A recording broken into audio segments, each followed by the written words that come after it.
তালিকা থেকে প্রায় 27 লক্ষের নাম বাদ। এবার তাঁদের আর ভোট দেওয়ার সম্ভাবনা কার্যত রইল না।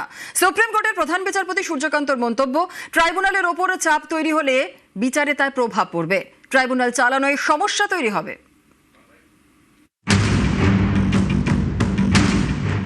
বিচারাধীন ছিলেন 60 লাখ, এর থেকে বাদ যায় 27 লক্ষের নাম। এই 27 লক্ষের এবার ভোট দেওয়ার সম্ভাবনা কার্যত আর রইল না। সোমবার সুপ্রিম কোর্টের প্রধান বিচারপতি সূর্যকান্ত বলেন, ট্রাইব্যুনালের ওপর চাপ তৈরি হলে বিচারে তার প্রভাব পড়বে। ট্রাইব্যুনাল চালানোর প্রশ্নে সমস্যা তৈরি হবে। এদিন নির্বাচন কমিশন এবং রাজ্য প্রশাসনকে প্রধান বিচারপতি নির্দেশ দেন, জুডিশিয়াল অফিসারদের যে নিরাপত্তা দেওয়া হচ্ছে তা যেন প্রত্যাহার করা না হয়। আদালতের অনুমতি ছাড়া অথবা গোটা নির্বাচন প্রক্রিয়া শেষ না হওয়া পর্যন্ত নিরাপত্তা দিতে হবে। শুনানিতে আইনজীবী কল্যাণ বন্দ্যোপাধ্যায় বলেন, আমরা বলছি বিচারাধীন কেস এখনো পেন্ডিং রয়েছে। তখন বিচারপতি জয়মাল্য বাগচি বলেন, জুডিশিয়াল অফিসাররা সব বিচারাধীনের তালিকা শেষ করেছেন, 1-2 দিন বেশি সময় লাগলেও তারা কাজ করেছেন। তখন ফের কল্যাণ বলেন, বিচারাধীনের তালিকা ক্লিয়ার হয়নি, এখনো পর্যন্ত 16 লক্ষের আবেদন ফাইল হয়েছে, তাদের অন্তত ভোট দিতে দিন। বিচারপতি বাগচি বলেন, কলকাতা হাইকোর্টের প্রধান বিচারপতির রিপোর্ট বলছে 34 লক্ষেরও বেশি আবেদন জমা পড়েছে। আইনজীবী বিকাশ রঞ্জন ভট্টাচার্য তখন বলেন, যাদের আবেদন গ্রহণ করা হয়েছে তাদের সবাইকে এবার ভোট দিতে দেওয়া হোক। এর প্রেক্ষিতে বিচারপতি বাগচি বলেন, অন্তর্বর্তীকালীন অনুমতি দেওয়া যায় না। এরপরে প্রধান বিচারপতি বলেন, আমরা সেক্ষেত্রে জুডিশিয়াল অফিসারদের নিয়োগের আগের অবস্থায় ফিরে যাব। মামলাকারীর আইনজীবী শ্যাম দিওয়ান বলেন, আগামী 1 সপ্তাহে যদি ভালো অগ্রগতি হয় তাহলে কনসিডার করা হোক, একটা সাপ্লিমেন্টারি তালিকা প্রকাশ করা হোক। তখন শীর্ষ আদালত জানায়, আমরা সেটার দিকে নজর রাখছি। কমিশনের আইনজীবী বলেন, আবেদন চলতে পারে, এটা কন্টিনিউয়াস প্রসেস।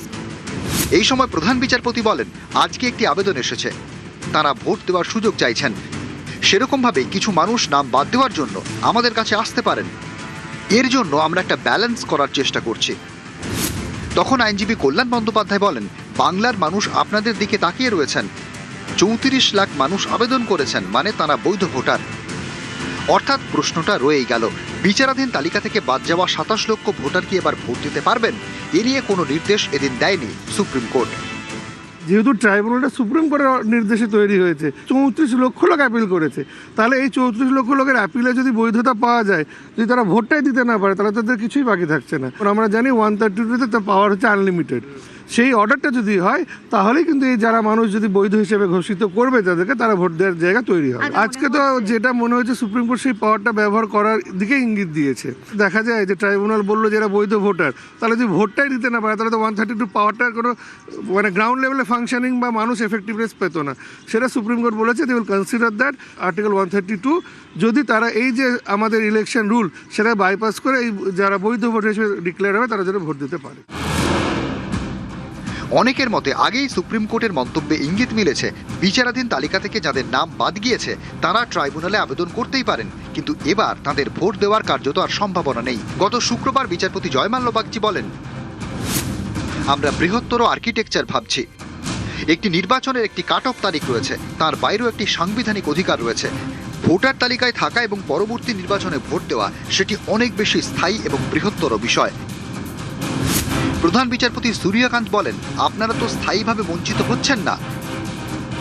নিউজ 18 বাংলা।